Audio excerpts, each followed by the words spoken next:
আমি একটা ইনডোর প্ল্যান্টের সামনে দাঁড়িয়ে আছি। এটাকে বলা হয় ড্রসিনা। এটি মূলত বিভিন্ন উপকারের কারণে ঘরোয়া উদ্ভিদ হিসাবে ব্যবহার করা হয়ে থাকে। নাসার একটা গবেষণায় দেখা গেছে যে ঘরোয়া উদ্ভিদ হিসাবে ড্রসিনা অত্যন্ত গুরুত্বপূর্ণ বায়ু নির্মলকারী একটি উদ্ভিদ, যা বাংলাদেশের আনাচে কানাচেই সচরাচর জন্মে থাকে। এছাড়াও ড্রসিনা সাধারণত অ্যালার্জি, হাঁফানি ইত্যাদি ক্ষতিকর রোগ সৃষ্টিকারী যে উপাদান থাকে বায়ুর মধ্যে, সেই উপাদানগুলিকে শোষণ করে নিয়ে বায়ুটাকে নির্মল করে দেয়।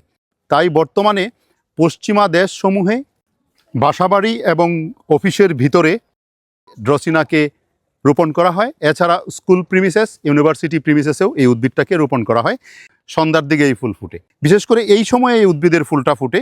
নাসা কিছুদিন আগে উদ্ভিদ নিয়ে গবেষণা করে, অর্থাৎ ঘরোয়া উদ্ভিদ নিয়ে, ইনডোর প্ল্যান্ট নিয়ে গবেষণা করে ট্রাইক্লোরোইথিলিন এবং ফর্মালডিহাইড নির্গত হলে এবং বেনজিন নির্গত হলে, যেগুলি বায়ুকে দূষিত করে এবং মানব স্বাস্থ্যের জন্য ক্ষতি হয়, সেই ধরনের রাসায়নিক পদার্থগুলি এই ড্রসিনা শোষণ করে নিয়ে ঘরকে নির্মল রাখে, ঘরের বায়ুটাকে নির্মল করে দেয়। আপনাদের বাড়িতে যদি হোম অ্যাপ্লায়েন্স থাকে, বিশেষ করে ফ্রিজ এবং এসি থেকে ফর্মালডিহাইড নির্গত হয়, যদি ড্রসিনাটি আপনার বাড়িতে রাখেন, ঘরের ভিতরে রাখেন, তাহলে সেই বায়ুটাকে, এই যে ফর্মালডিহাইড শোষণ করে নিয়ে বায়ুটাকে নির্মল করে দিবে। ড্রসিনার কাণ্ড আসলে সত্যিকারের কাঠ নয়, এটি হলো মনুকট, অর্থাৎ একবীজপত্রী উদ্ভিদ। তাই গঠন অনেকটাই পাম গাছের মতো, তবুও বাইরে থেকে দেখতে এর গাছের কাণ্ডটি কাঠের মতো এবং শক্ত মনে হয়।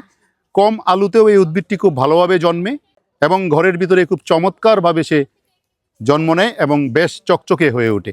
এটি শুধু আপনার ঘরের ভিতর রাখলে আপনার ঘরের সৌন্দর্যকেই বাড়িয়ে তুলবে না, ঘরের বায়ুকে নির্মল করবে। যদি উদ্ভিদটি আপনার ড্রয়িং রুমের এক কোণে থাকে, তাহলে আপনার ঘরের ভিতরে যে শ্রীবৃদ্ধি চমৎকারভাবে করে দিবে।